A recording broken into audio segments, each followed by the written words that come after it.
안녕하세요. 제가 어렸을 때 집에 큰일이 두 가지가 있었는데요. 첫 번째는 아빠가 보증을 잘못 써셨던 일이었어요. 그때만 해도 어째서 그따위 보증이 존재했던 건진 모르겠습니다. 여기에 무슨 말이며 설명이 더 필요할까요? 두 번째는 말이죠. 저희 엄마가 계모임에서 사기를 당하신 것이었어요. 시골 동네에서 예전에 쉽게 찾아볼 수 있었던 게 아주머니들끼리 모여서 드는 개였죠. 저희 가족이 살았던 서울의 어느 변두리 동네에서도 그런 개모임이 존재하고 있었고요. 하필이면 저희 엄마가 나쁜 마음을 먹은 개주가 돈을 쥐고 있었던 그 개모임에 돈을 갖다 부었던 분이었습니다. 엄마는 원래 개를 들고 계셨었는데 그러던 와중에 아빠가 보증으로 잘못되셨던 건데요. 그러자마자 개모임에 당시 개주가 야반도주를 했습니다. 개모임이라는 게 여럿이 드는 거니까 엄마 말고 피해자가 또 있었을 거 아니에요. 게다가 정감이 넘치는 동네였기 때문에 더욱 난리가 나고 다들 충격에 빠져 배신감으로 치를 떨었어요. 다른 피해자 아주머니들이 분통을 터뜨리며 차라리 콱 죽고 싶다고 울다가도 저희 집 사정을 떠올리면 얼굴에 눈물을 닦았습니다. 빚보증으로 폐가망신을 당하게 된 저희 집 사정에 비하자면야 당신들의 사정은 양반이었기 때문입니다. 온 동네 사람들이 저희 집을 향하여 망해도 저렇게 망할 수가 있나 하고 혀를 끌끌 차며 안타까워했습니다. 그래서 더 이상 그곳에서 살 수가 없었어요. 오만 관심과 눈초리를 다 받게 되어서 그런 건 아니었고 그곳에서 계속 살기엔 돈이 없었기 때문입니다. 거의 몸만 빠져나왔던 것으로 기억해요. 과장이 아니고요. 진짜로 짐을 챙긴 게 거의 없었어요. 그 정도로 상황이 나빴었네요. 그때 경기도로 나왔었죠. 그런 곳을 집이라고 부르는 것 자체가 절망적이었던 그런 열악한 공간에서 5식구가 몸을 뉘었습니다. 제가 집에서 막내예요. 위로 언니가 있고 오빠도 있지요. 민망한 소리지만 저는 집에서 귀여운 막둥이였답니다. 한껏 막내답게 그저 해맑은 모습으로 아무 고민 없이 지내며 자라왔던 저였어요. 그랬기 때문에 집안에 닥친 커다란 위기 앞에서 더욱 힘들었고 낯설었던 것 같아요. 태어나서 처음으로 마주하는 부모님의 절망에 잠긴 모습을 볼 때면 무서운 기분이 들기도 했습니다. 차라리 그냥 다 같이 죽자. 여기서 끝내자. 살아봤자 뭐해.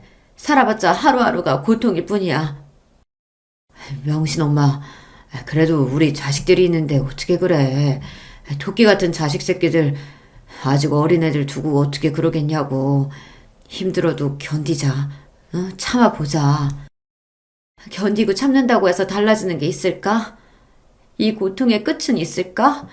나는 내 새끼들에게 이 고통을 지금보다 더 알게 하고 싶지가 않아. 그러니까 다 데리고서 그냥 함께 저 세상으로 떠나는 게 가장 나을 것 같아. 솔직히 그렇잖아. 우리 그만 고통 속에서 살고 이제 평온해지는 게 어때? 자식들을 다 데리고 가자고? 아직 인생이 창창하다 못해 이제 인생을 시작한 우리 자식들을? 그러면 두고 가? 어떻게 두고 가? 그럴 순 없잖아. 다 같이 데리고 가야지.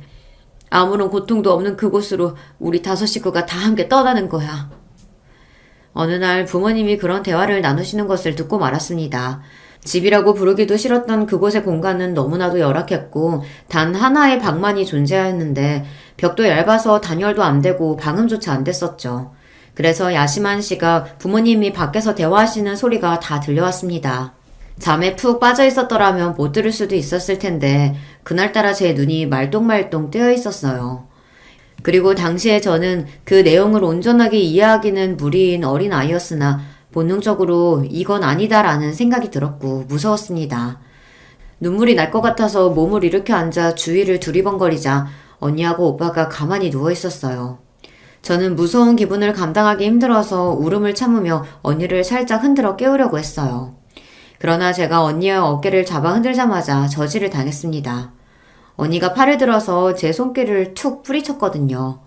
그러더니 몸을 반대로 돌려서 저에게 등을 보이고 누웠어요. 이번에 저는 오빠 쪽을 바라봤죠.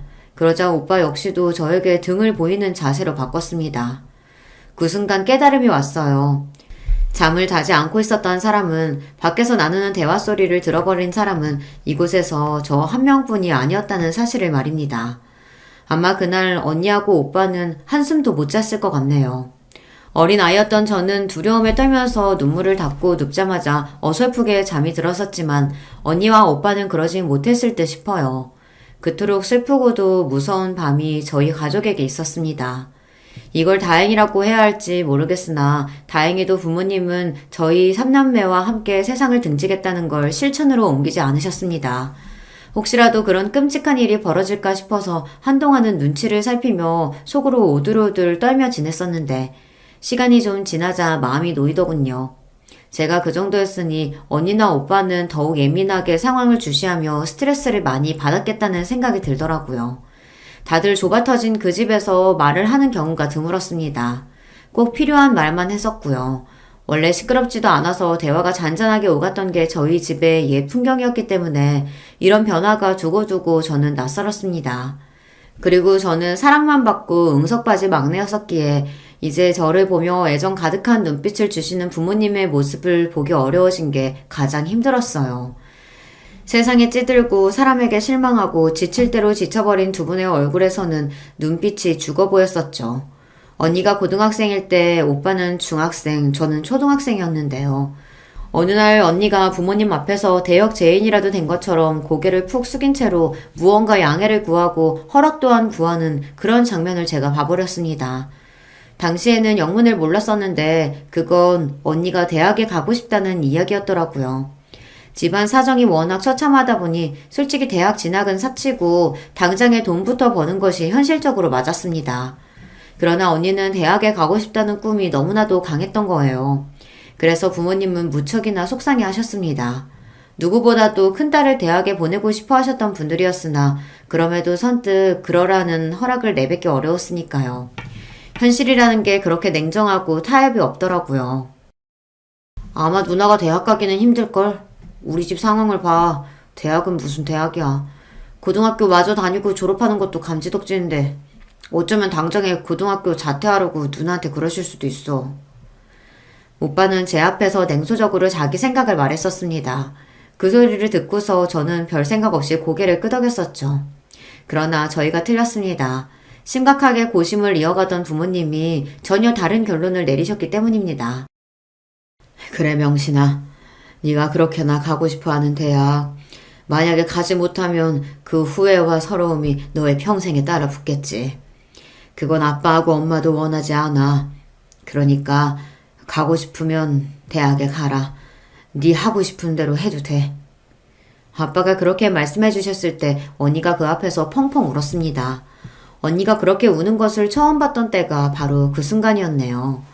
부모님에게 연달아 벌어졌던 일들로 저희 집이 폭삭 주저앉았을 때 오빠하고 저는 현실이 믿겨지지 않아 눈물을 흘렸었는데 언니는 그때도 입술을 꽉 깨물고서 안 울었었거든요. 그랬던 저희 집 장녀가 대학을 가도 좋다는 이야기에 오열을 하고 있었습니다. 그 모습은 제 가슴에 뜨거운 울림을 주었던 것 같아요. 언니는 고등학교 졸업 후에 무난한 4년제 대학에 들어갔습니다. 가족들에게 엄청 미안해했어요. 명문대가 아니라서 미안하다고, 대학 욕심을 냈던 주제에 공부는 그만큼 하지 못해서 면목이 없다고, 얼마나 가족들 앞에서 울적해했는지 모릅니다. 하지만 부모님은 그런 언니를 따스히 다독여 주셨어요. 그래서 언니가 대학 생활을 시작할 힘을 얻었던 거라고 저는 그렇게 보고 있어요. 부모님은 언니가 대학을 가기 전에 간 후에도 미친 듯이 일을 하며 돈을 벌고 계셨습니다. 아빠는 온갖 현장 일을 닥치는 대로 다 다니셨고요. 그래서 몇 날 며칠씩 집에 안 들어오시는 일이 허다했습니다. 엄마는 생산직으로 공장을 다니셨죠. 옛날에 엄마에 비하면 너무나도 생기가 하나도 없는 모습이라 슬프고 낯설었지만 그래도 집이 폭삭 주저앉았던 그때 직후에 비하면 시간이 지나며 얼굴이 많이 나아지셨기 때문에 그나마 다행이라고 저는 생각했습니다. 적어도 더 이상 5식구 다 같이 죽자는 말씀은 안 하시게 되었으니까요.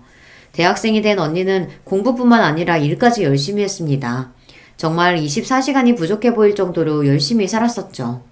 20대 초반에 체력이 받쳐줬기 때문에 가능했던 것이지 안 그랬으면 불가능했을 게 분명하다는 생각이 들 정도로 언니는 무리를 해가면서 대학 생활과 동시에 각종 일을 하며 돈을 벌었습니다. 그래서 4년제 대학을 다니는 동안 단 한 번도 집에다가 손을 벌린 적이 없었고요. 오히려 생활비에 보태 쓰시라며 부모님께 돈을 드렸어요. 사춘기 시절 집안 상황도 그랬다 보니 잠시 심적으로 방황을 하기도 했던 오빠가 정신을 바짝 차리게 된 것에는 죽도록 열심히 사는 언니의 모습도 있었다고 봅니다. 오빠는 전문대를 갔는데요. 거의 학비가 안 들었던 곳으로 알고 있어요. 그래서 오빠가 그 전문대를 간 것이었고 학교와 연계된 일터에 곧장 취업까지 했었죠. 그 시기에 오빠가 남겼던 말이 무척이나 인상 깊었어요. 적성? 흥미? 진로 고민? 그딴 걸 떠드는 것 자체가 전부 사치야. 그냥 최적의 길을 찾아서 닥치는 대로 살아야 돼. 안 그러면 우리 같은 사람들은 이 사회에서 못 살아남으니까. 그렇게 말을 하던 오빠의 모습이 무척이나 의젓해 보여서 인상 깊기도 했었지만요. 어딘가 가슴 한편이 알싸해졌던 그런 감각이 남아있네요. 쉬지 않고 일을 해오신 부모님부터 언니와 오빠까지 전부 이를 악물고 지독하리만치 악바리 정신으로 무장한 채 살았습니다. 그런 희상이 모이고 또 쌓여서 이러는 변화가 있었다면 드디어 집이라고 부를 만한 곳에서 살게 되었다는 것이었네요. 제가 고등학생이 되었을 무렵에는 저희 집을 제법 살만하다고 표현할 수 있었던 것 같아요. 하지만 평화를 쟁취하는 곳에는 대가가 따르더군요. 그 즈음부터 아빠가 편찮으셨어요. 너무나도 무리를 해오신 것에 대한 후유증이었겠죠. 가장으로서 스트레스와 압박감도 지난 세월 너무 많았을 테고요.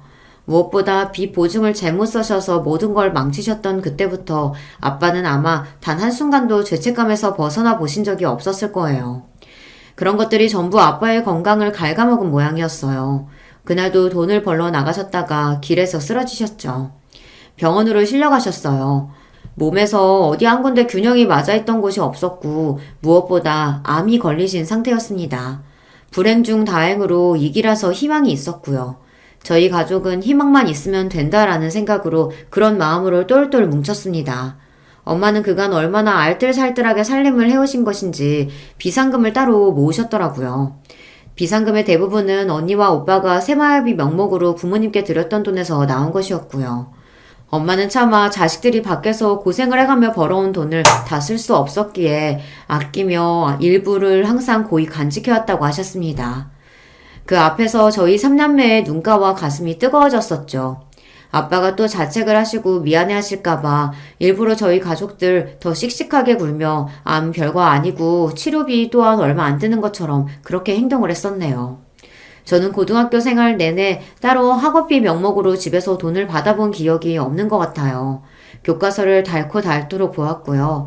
문제집은 교무실을 기웃거리며 돌며 공짜로 받았습니다. 자존심이요. 친구들의 시선이요. 그런 건 정말 최소한의 여유가 있어야 신경을 쓰는 것이잖아요. 저는 밑바닥까지 봐왔던 입장으로서 그깟 자존심이 밥먹여준다고 생각하지 않았습니다. 사실 미성년자 학생이 그렇게 굴기 쉽지 않잖아요. 감수성 예민할 때니까요. 하지만 그럼에도 저는 아주 악착같이 구는 면모가 강했던 것 같아요. 제 위로 언니와 오빠가 얼마나 악바리 정신으로 사는지 봐왔기 때문에 아마 그런 모습을 보면서 배워왔던 것이겠죠. 학교 뒤편에 있는 매점은 들어가 본 적도 없습니다. 항상 소화기관이 약해서 간식거리를 먹으면 배가 아픈 사람처럼 친구들 앞에서 그렇게 굴었어요. 그 핑계로 매점도 가지 않았었죠.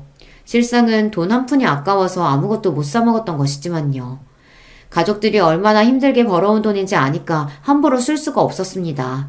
피와 땀이 담긴 돈을 저는 아주 귀하고 중하게 여겼습니다. 어린 시절에 집안 사정이 어려운 걸 겪게 되면 보통 두 가지로 결과가 나뉘더라고요. 비관적으로 철이 안 들거나 지나치게 철이 들어버리거나 둘 중 하나라고 합니다. 저는 후자였어요. 학창시절에 항상 머릿속에는 티끌모아 태산이다 이런 생각을 가지고 있었고요. 그래서 매점에 작은 과자 한 봉지도 못 사 먹었던 거예요. 돈이 너무 아깝고 어렵게 생각되어서 그런 이유로 공부도 열심히 했던 사람이 바로 저입니다. 돈이 간절하고 부족할수록 남들보다 공부를 더 열심히 해야 한다는 이치를 다행스럽게도 저는 제때에 알아차린 경우였어요. 비록 학원 한번 다니지 못했었고 학용품 또한 공짜로 얻어지는 것을 사용해서 공부를 해야 하는 입장이었으나 그런 걸 핑계로 삼지 않았습니다. 무조건 공부에 매달렸고 그 결과 꽤 알아주는 대학에 저는 들어갈 수 있었는데요. 중요한 대목은 장학금을 받고서 입학했다는 사실이겠죠. 이게 저는 그렇게나 뿌듯하고 보람되더라고요. 제가 대학교에 들어갔을 때 부모님이 많이 우셨습니다. 언니도 오빠도 가슴 벅차서 어찌할 줄을 몰라 했었고요. 단순히 집안의 막둥이가 드디어 다 커서 대학에 갔다는 사실 때문에 가족 모두가 그런 반응을 보였던 건 아니었죠. 제가 좋은 대학에 그것도 장학금을 받고서 들어갔다는 사실 자체가 저희 가족들에게는 커다란 희망으로 다가왔기 때문입니다. 희망은 미래를 꿈꾸게 한다는 것을 이미 알고 있었어요. 아빠가 암을 이겨내고 무사히 일상으로 돌아오셨던 것에서 이미 증명이 되었기 때문입니다. 어리고 약하게만 보였던 막둥이 동생인 제가 성공적인 대학 입시를 끝마쳤다는 것, 그게 언니에게 굉장한 힘이 되었다고 하더라고요. 사실 언니는 너무 오래 무리하며 달려온 사람이었으니까 사람인지라 한계가 있어서 지칠 법도 하잖아요. 지쳐서 주저앉고 싶었을 무렵 제가 보란듯이 대학에 잘 갔던 것이었죠. 그게 언니를 힘이 나게 만들었습니다. 언니는 다시 달려보자는 각오를 다지고서 그렇게 살았고요. 그러다가 형부를 만났습니다. 형부가 정말 성실하고 착하고 좋은 분이에요. 인상부터 서글서글하고요. 사람이 진국이라고 할 수 있습니다. 다른 무엇보다 일단 저희 부모님에게 너무 잘하고요. 사위복이 있다면서 우리 부모님이 형부를 얼마나 마음에 들어 하시는지 모른답니다. 그런 형부와 만나서 결혼한 언니는 알콩달콩 결혼 생활을 잘 해나갔네요. 보기 좋은 모습이었어요. 그런가 하면 오빠는 부유한 집안의 여자한테 푹 빠져서 매달렸어요. 그 여자 입장에서는 당연히 제 오빠 따위 전혀 눈에 안 찼겠죠. 하지만 10번 찍어 안 넘어가는 나무 없다고 하던가요. 자신을 공주처럼 받들어주는 남자 앞에서 조금씩 흔들리게 됐던 모양입니다. 결국은 그 여자가 오빠의 마음을 받아줬어요. 바로 제 새언니인데요. 새언니네 집안에서는 당치도 않는 남자하고 어디 결혼을 하려고 드냐면서 처음에 두 사람의 결혼을 무조건 반대했었다고 합니다. 그러나 결국 반대를 철회하시게 됐었는데 그 사유 중 하나가 오빠의 동생인 제가 좋은 대학 간판을 달았다는 점이었어요. 그러니 어떻게 보자면 오빠는 제 덕분에 결실을 맺을 수 있었던 건데요. 사람 일이란 정말 신기하죠.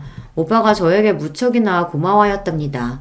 꼭 은혜를 갚겠다는 말까지 하면서 얼마나 저의 공으로 돌려주는지 몰라요. 그렇게 두 사람이 결혼을 했고 새언니네 집안이 부유한 만큼 당연히 저희 집안에도 반사 이익이 돌아왔으므로 경사가 난 것이었습니다. 그때부터는 부모님의 얼굴이 활짝 펴기 시작했고요. 살다 보니 이런 날도 오는구나. 살아있길 잘했다. 오늘날까지 인생 살아보기를 정말 잘했어. 오빠가 새언니하고 결혼하던 날 엄마가 눈물을 훔치시며 그렇게 말씀하시는 것을 들었어요. 그러자 그 옛날 너무나도 힘들었던 때에 엄마가 차라리 다 같이 죽자고 생각하셨던 게 떠올라서 가슴이 아팠던 것과 동시에 감기가 무량하였습니다. 그 힘든 시절이 어느새 다 지나고 이렇게 빛보는 날이 오는구나 싶더라고요. 역시 좋은 것이든 나쁜 것이든 결국에 모든 것은 다 지나가기 마련이라는 말이 맞았습니다. 저는 대학을 졸업하고서 꽤 이름이 있는 기업에 들어갈 수 있었어요. 사무실에 저만의 자리가 있고 제 명함이 있다는 사실에 처음에는 너무 믿어지지 않을 만큼 감격했던 기억이 나네요. 쫄쫄 굶어가면서 교무실에서 얻은 문제집을 풀던 수험생 시절이 떠올라 더욱 그랬던 것 같습니다. 이제 여기까지 왔으니 어디 한번 최선을 다해서 이 생활을 누려보자 하는 마음도 들었고요. 저는 돈 버는 재미를 처음 느끼기 시작했어요. 학교를 다니면서 아르바이트를 했던 때와는 차원이 달랐죠. 자연스레 돈 관리에도 관심이 가더라고요. 저축부터 재테크까지 다양하게 관심을 두며 짬날 때마다 공부를 하였답니다. 저와 이런 부분에서 대화가 통하는 사람들과 회사 내에서 친해지게 되었어요. 그렇게 친해진 분들 중 어떤 한 분을 통해서 남자 한 명을 소개받게 되었는데요. 저는 제 남편을 그런 과정으로 만났던 것이죠. 다니던 회사 수준이 거의 비슷했었기 때문에 소개를 받게 되었었는데 처음에 얘기를 언뜻 전해 듣고서 기대했던 것보다 직접 만나보니까 더 좋았던 사람이 바로 제 남편이었습니다. 일단 사람이 가볍고 허황된 것과는 거리가 멀었고요. 성실했어요.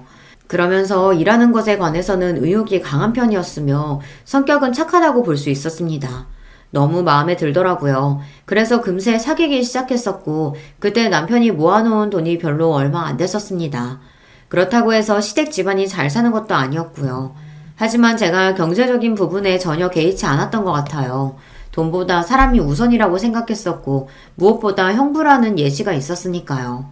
저희 언니하고 결혼했을 때 형부가 돈도 뭣도 없었지만 그럼에도 단란하게 가정을 꾸려서 너무 행복하게 잘 살아왔죠. 경제적인 배경이 부족하더라도 사람 됨됨이가 좋고 착실하고 자기 여자 하나만 바라보고 이런 남자라면 저는 너무 좋았습니다. 결혼 상대로 너무 괜찮다고 속으로 생각을 쭉 해왔던 저는 남편과 만난 지 1년 정도 됐을 때 먼저 결혼에 대해 의논하자고 말을 꺼냈었답니다. 남편하고 사귀는 동안 싸운 적이 전혀 없었을 만큼 서로 잘 맞았었는데 결혼 문제에 관해서도 마찬가지였어요. 생각이 엇비슷했고 결혼하고 싶은 마음 또한 잘 통했습니다. 그래서 그때가 되자 저는 가족들을 향해 결혼하게 되었다고 밝혔었고요. 그랬더니 온 가족이 한바탕 난리가 났었네요. 우리 집 막둥이가 언제 이렇게 다 커서 시집을 가게 됐다고 그러니? 언니하고 오빠가 결혼한다고 했던 때와는 서운함보다 기뻐하는 감정이 훨씬 더 큰 게 보였던 엄마가 눈물이 그렁그렁한 걸 보자 저도 눈시울이 뜨거워졌습니다. 아빠 역시도 첫째와 둘째를 결혼시켰던 때에는 그저 이럴 때가 되었구나 싶은 마음이 컸었는데 막내가 결혼한다고 하자 그만큼 세월이 많이 흐른 것도 갑자기 느껴져서 가슴 한편이 썰렁하고 허전해진 기분이라고 하셨어요. 부모님이 울컥하신 모습을 보였다면 언니와 오빠는 놀랍고 즐거워하는 모습을 보여주었습니다. 아무리 의젓하게 행동을 해도 영원히 어린 동생으로만 보였던 제가 결혼을 한다고 하니까 진짜로 완전히 어른이 되었다는 게 그제서야 체감이 되며 깜짝 놀랐다고 하더라고요. 오빠는 저에게 통 큰 결혼 선물을 안겨주겠다는 말까지 하였습니다. 내가 너한테는 일전에 크게 신세 진 것도 있었잖아. 이제 갚아야지. 차 한 대 뽑아줄 테니까 마음에 드는 게 있는지 한번 진지하게 알아봐. 뭐? 차를 뽑아주겠다고? 그게 정말이야? 아니야. 안 그래도 돼. 그럴 거 없어. 새 차 필요하면 내가 뽑으면 되는 거지. 왜 오빠가 그렇게 무리를 해? 야, 이 녀석아. 내가 그래도 네 오빠인데 이 정도는 해줘야지. 그리고 민망한 사실 한 가지 밝히자면 차를 100% 내 돈으로 뽑아주겠다는 건 아니야. 오빠 돈만이 아니라고? 그러면 또 누구 돈이 들어가는 건데? 잠깐만. 설마 새언니? 제 결혼 선물로 오빠뿐만이 아니라 새언니까지 합세해서 정말 놀랍게도 차를 한 대 뽑아주겠다고 한 거예요. 제가 새언니와 개인적으로 연락을 해본 일이 없었고요. 새언니는 워낙 시댁과 거리를 딱 유지하며 사는 며느리라고 스스로를 미리 규정했던지라 저와 교류를 할 일이 없었습니다. 그런 새언니에게 가족들은 아무런 불만이 없었고요. 워낙 잘난 집안 배경 가진 사람이 새언니이기도 하고 성격 자체도 그렇다고 하는데 저희 쪽에서 무슨 불만이 있겠어요. 게다가 오빠가 오죽 새언니를 좋아해왔어야 말이죠. 그래서 저는 개인적으로 새언니와 친하지 않았는데 제 결혼 선물을 챙겨주겠다고 한 걸 듣고서 마음이 뭉클해졌습니다. 새언니 역시도 제 덕분에 자기 친정으로부터 결혼 허락을 받을 수 있었다고 생각을 계속 해온 모양이더라고요. 제 결혼이라는 건수가 생긴 참에 뭔가 저에게 보답을 해주고 싶어하는 새언니의 마음을 알고 제가 굳이 거절하는 건 도리가 아닌 것 같아 받기로 했습니다. 차종을 고르는 데는 시간이 걸리지 않았어요. 평소에 제가 속으로 원하고 있었던 차종이 있었거든요. 그래서 그때 결정은 바로 했었고 실제로 차가 출고되어 제가 받아보게 된 건 몇 달 후의 일이었네요. 그럼에도 결혼식 전이었기 때문에 선물 받는 기분이 아주 제대로 났었답니다. 그 유명한 벤츠 차량이었고요. 제가 벤츠의 차주가 되다니 정말 날아갈 듯이 기쁘고 말도 못하게 행복했답니다. 제 차가 된 벤츠를 직접 운전해보고 나서 즐거워하는 저를 보며 부모님도 무척 흐뭇해 하셨고요. 언니하고 형부는 너무 좋아해 주었어요. 혹시 저만 새언니로부터 거나한 선물을 받게 되어 질투를 사는 일은 전혀 있지도 않았었네요. 오히려 언니도 형부도 본인들은 저에게 폼나게 선물을 못 해주지만 그걸 제가 이해해 줄 거라고 믿는다는 말을 하며 은근히 저에게 미안해 했습니다. 이런 가족이었어요. 결혼 과정에 있어서 저는 제 가족들 덕분에 마음이 든든했답니다. 너무 고마운 점 투성이었고요.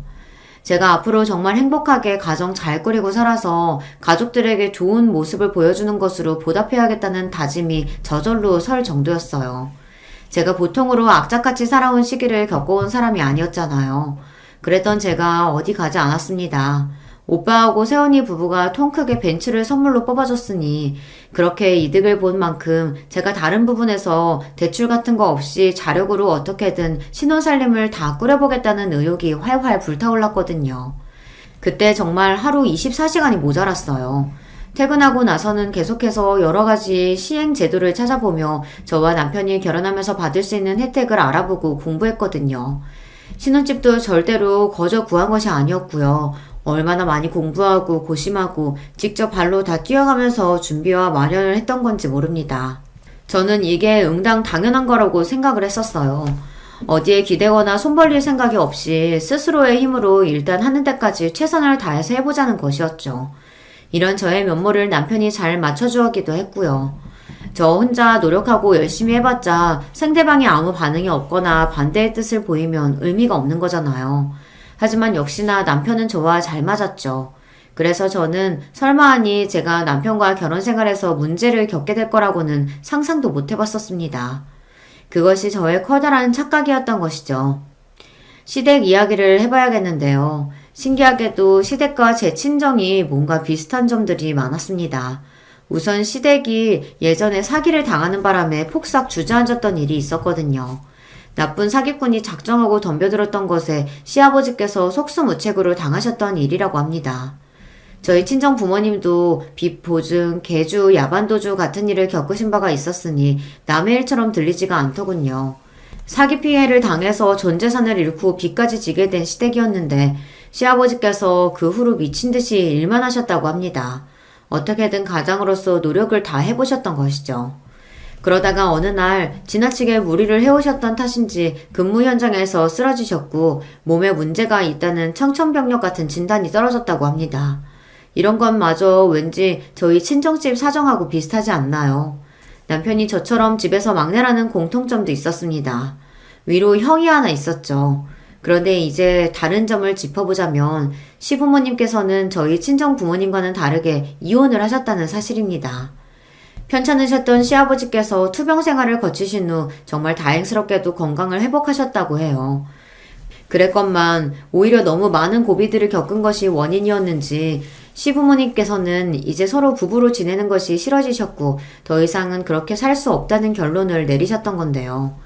이혼 과정에서 시숙과 남편은 시어머니의 편이었다고 합니다. 둘 다 똑같이 모친의 편을 든 이유가 있었는데 그건 바로 시어머니께서 옛날에 고된 시집살이를 너무 혹독하게 당하셨던 분이기 때문입니다. 시어머니께서 당시에 시어머니를 모시고 살았던 며느리였어요. 그 생활이 남편이 9살 때까지 이어졌다고 하네요.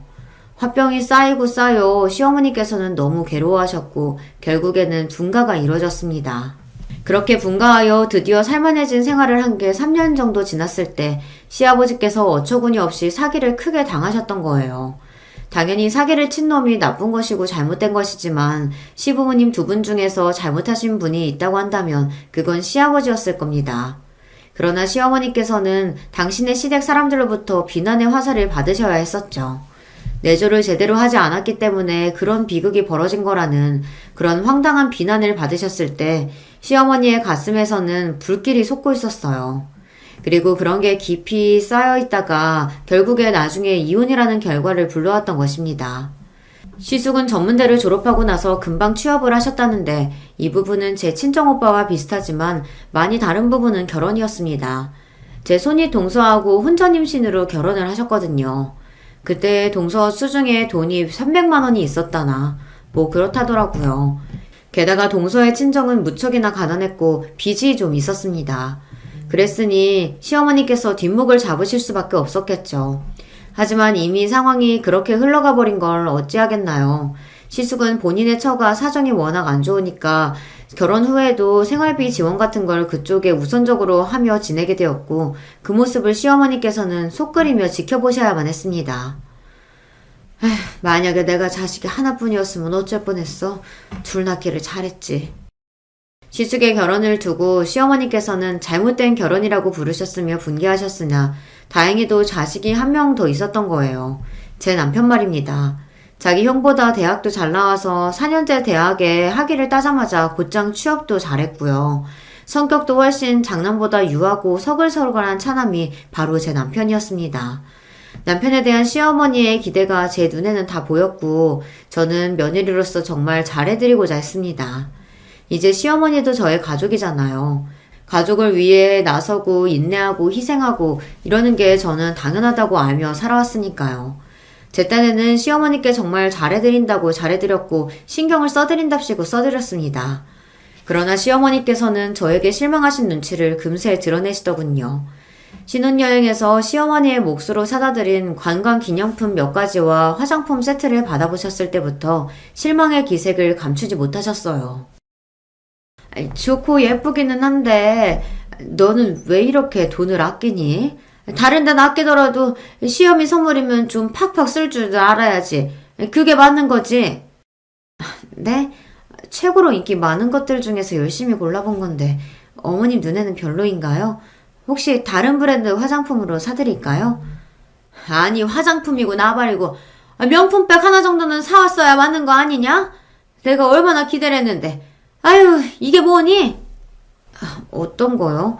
명품백이요? 어머님 죄송한데 그건 생각도 안 해봤어요.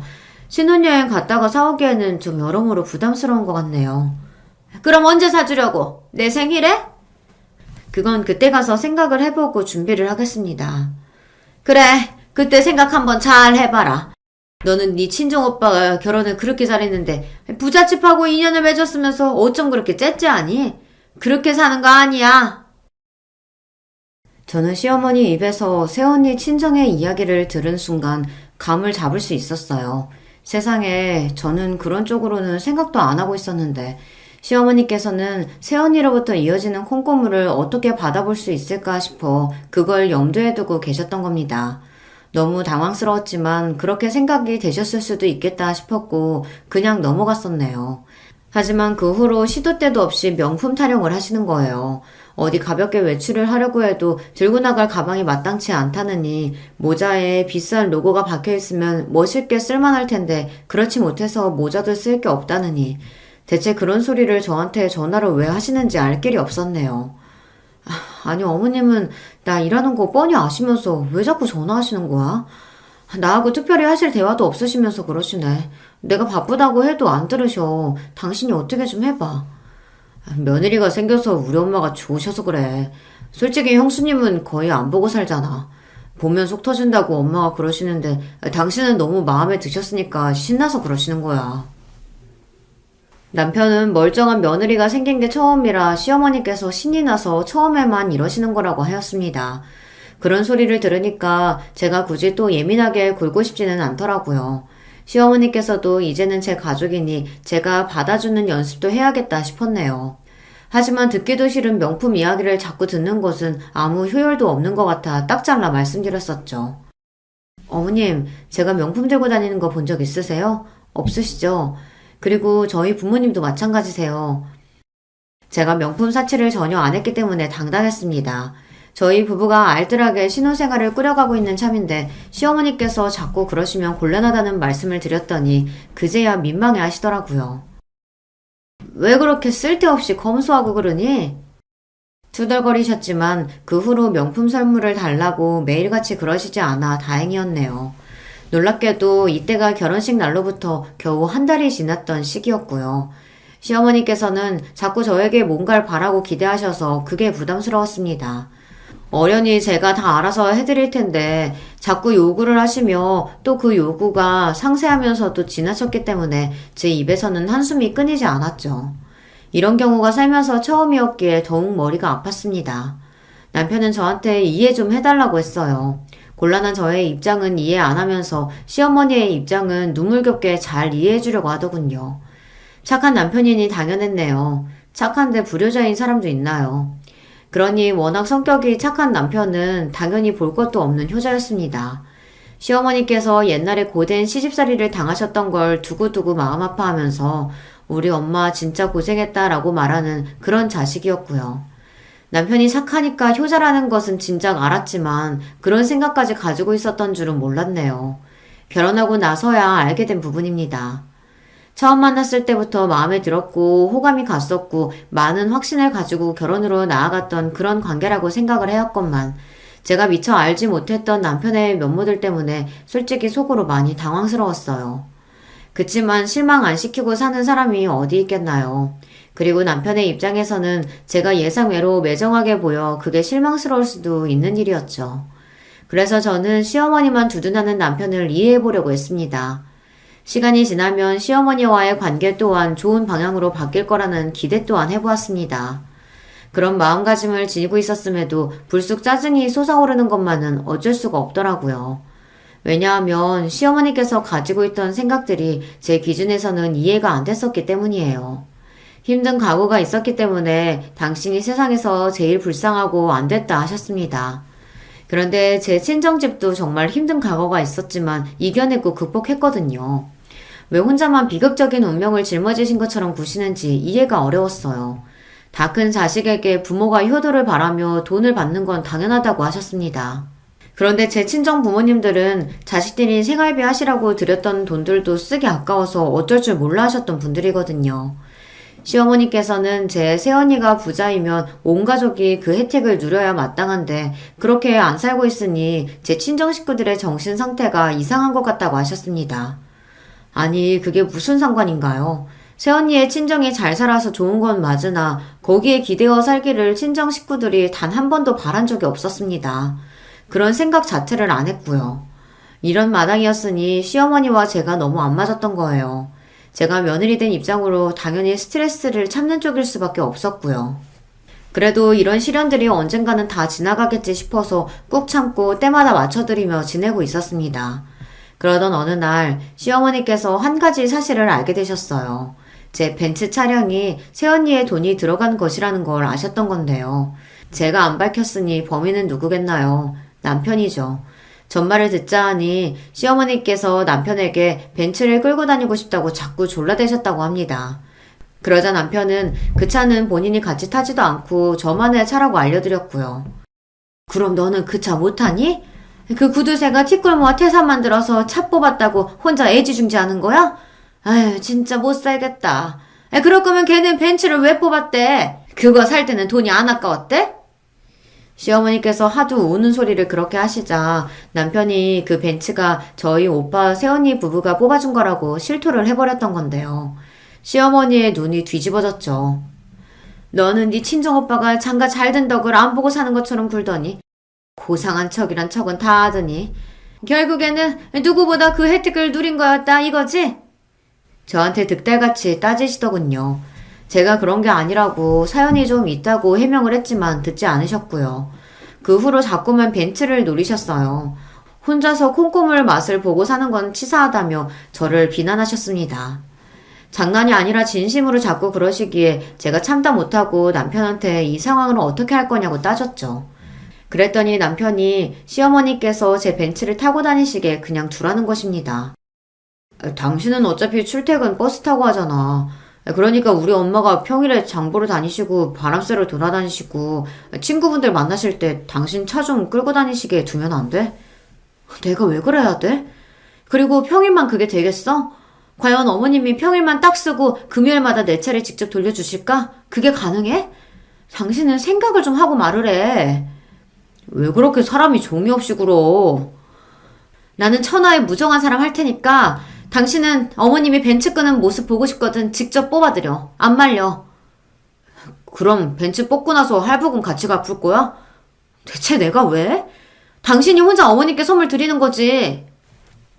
남편 돈으로 벤츠 뽑아드리라고 했더니 그건 좀 곤란하다고 하더군요. 어이가 없었네요. 고작 이런 남자인 줄 정말 상상도 못했기에 결혼했던 겁니다. 이렇게나 금세 밑바닥을 보게 될 줄도 몰랐었고요. 남편은 본인이 처가의 덕을 전혀 안 보려고 하고 그런 말도 입 밖으로 안 꺼내는 것만으로도 스스로를 최고의 개념 넘치는 남자라고 생각 중이었습니다. 왜 제가 제 남편의 밑바닥을 이렇게 보게 된 것인지. 애초에 신혼집을 시댁과 가까운 동네로 구했던 것이 후회 막심하였습니다. 그렇지 않았다면 이런 머리 아픈 상황들이 계속 이어지지는 않았을 것 같더라고요. 이미 이렇게 되어버린 일들 뭐 어쩌겠나 싶어서 이제라도 적당히 시어머니의 말씀들을 흘려들으며 지내야겠다 생각했었죠. 괜히 제가 잘해드리려고 좋은 며느리가 되고 싶어서 의욕을 부렸다가 스스로 무덤을 파온 것 같았습니다.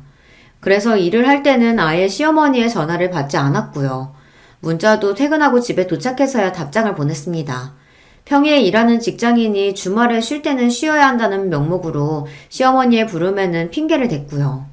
그랬더니 남편이 서운해하는 눈치였어요. 좀 삐진 모습이었고 제가 이럴 줄 몰랐다며 실망이라고 투덜대기도 했습니다.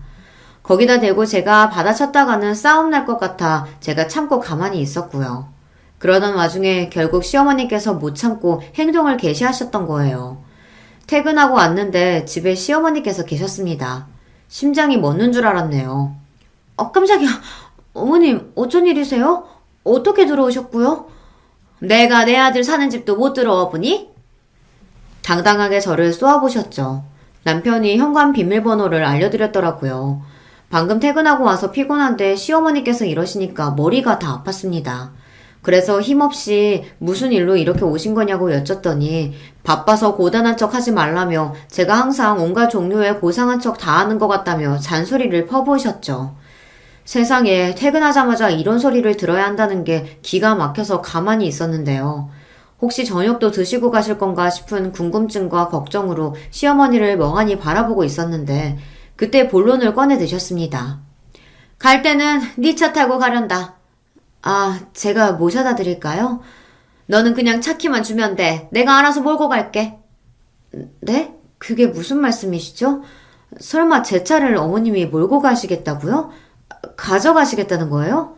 예, 내가 진작부터 벤츠 끌어보는 게 소원이었던 사람이야. 너는 네 CM이 소원도 못 이뤄주니? 저기 어머님, 제가 능력이 대단한 사람이면 다 들려드리고 싶은데 죄송하게도 그렇지 못해서요. 그 차는 제가 정말 소중히 애지중지하는 건데요. 네 돈으로 뽑은 것도 아니잖아. 근데 너만 누리고 나는 누리면 안 돼? 너는 째째하다 못해 치사하게까지 하면 사람이 너무한 것 아니냐?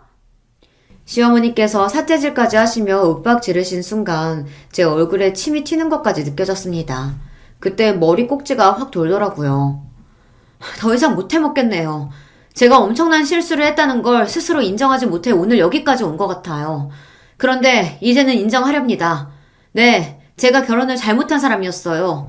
인생 최대의 실수였죠. 이제는 다 그만둘래요. 뭐야? 너 정말 웃긴다. 결혼이 애들 장난이니? 네가 그런다고 해서 마음대로 이혼할 수 있을 줄 알아? 모르셨죠? 저희 아직 혼인신고 안 했어요. 그게 무슨 말이니? 혼인신고가 아직이라니? 그럼 아직도 법적 부부가 아니란 소리? 네, 1인 가구여만 받을 수 있는 혜택이 있어서요. 그것 때문에 아직 혼인신고조차 안 한 상태였습니다. 그러길 천만 다행이었네요. 이런저런 정보 많이 찾으며 공부하고 한 푼이라도 아끼려고 했던 지난 노력이 오늘 이런 식으로 빛을 발할 줄은 몰랐네요. 결혼 생활은 이쯤에서 접을게요. 원인이 뭔지는 제가 말씀 안 드려도 잘 아시겠죠? 제가 차분히 말씀을 드렸더니 시어머니의 얼굴에 경악이 점점 퍼져나가더군요. 결혼하면 즉시 혼인신고를 하는 걸로만 생각을 하셨기에 이랬을 줄은 상상도 못 하셨던 거예요. 얼굴에 가득 차 있던 탐욕의 기운이 싹 가신 시어머니께서 난감해하시며 진정 좀 하라고 하셨어요. 저는 시어머니와 마주보고 있을수록 더 스트레스를 받는다고 알려드렸습니다. 난 이만 갈 테니까 저녁 잘 차려서 먹어라. 내가 왔던 일은 없던 일로 하고.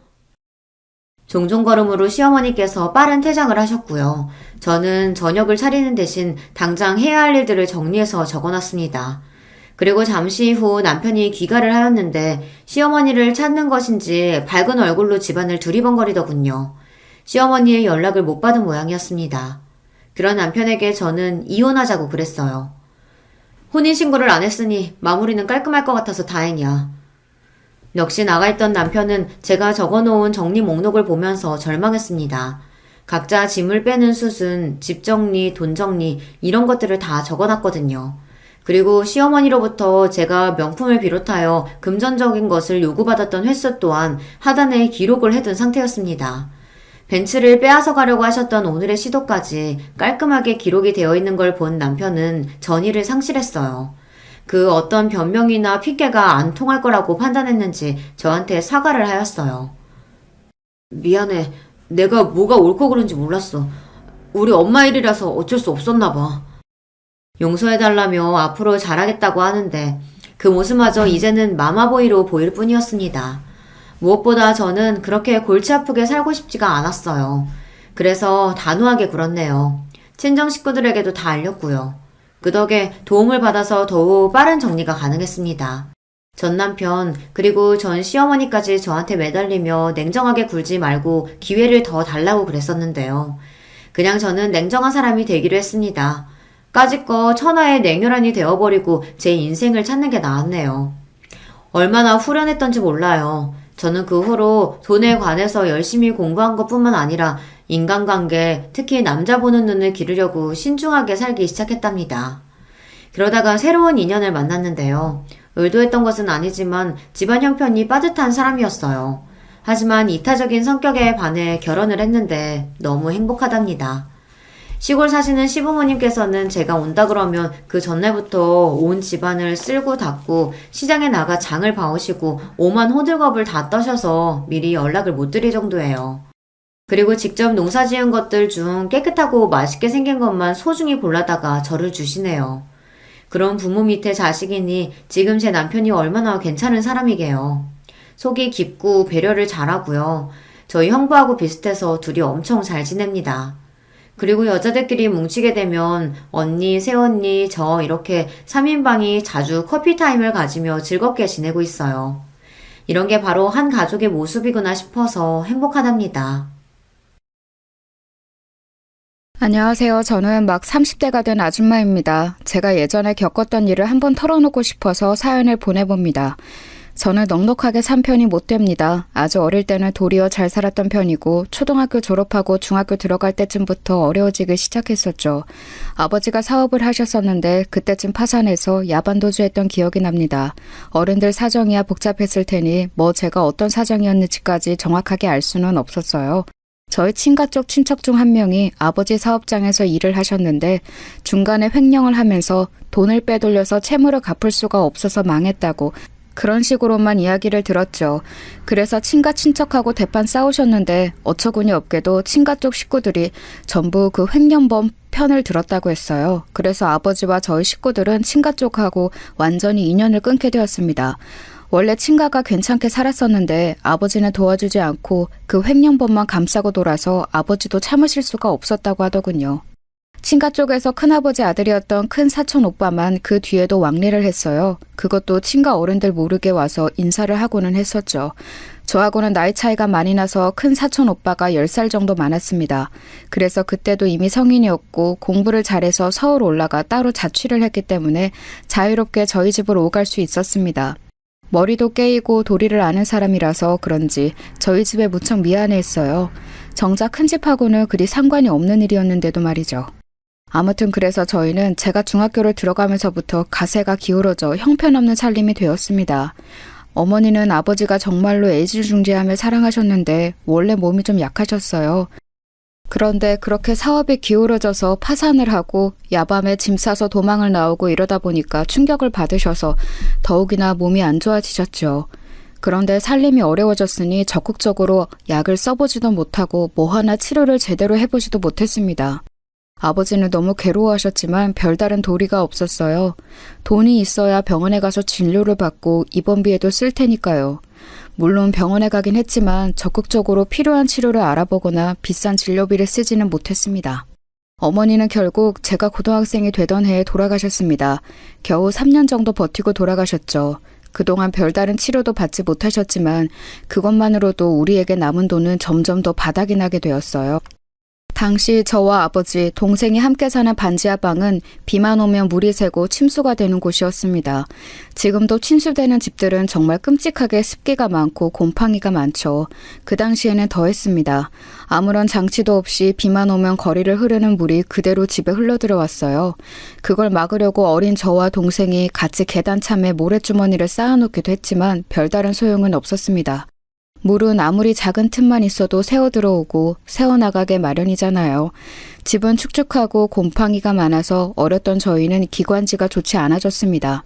저는 그래도 고등학교 들어갈 때나 되었지 동생은 초등학생이었어요. 여린 기관지와 폐에 얼마나 악영향이 많았을지 모르겠어요. 어머니가 돌아가신 후 아버지는 거의 삶을 포기한 것처럼 사셨습니다. 술을 드시고 밖에 나가지도 않은 채로 반지하 집의 작은 방에 문을 걸어 잠그고 사셨죠. 저희는 밖에서 아버지의 기분을 살피면서 살금살금 라면을 끓여 먹거나 밥을 먹었습니다. 그나마도 없을 때면 밖에 나가서 옆집 아주머니한테 눈치를 보면서 혹시 밥이 남은 게 있냐고 물어봤어야 했죠.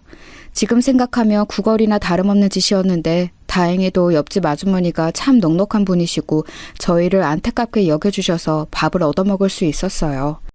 저희 아버지 어떻게 지내냐고 물어봐 주시고 아버지 가져다 드리라고 여분의 음식까지도 챙겨주셨던 적이 한두 번이 아니었죠. 저는 어린 동생을 챙겨서 밥을 먹이고 아버지의 잠긴 방문 앞에 음식을 가져다 드리고는 했습니다.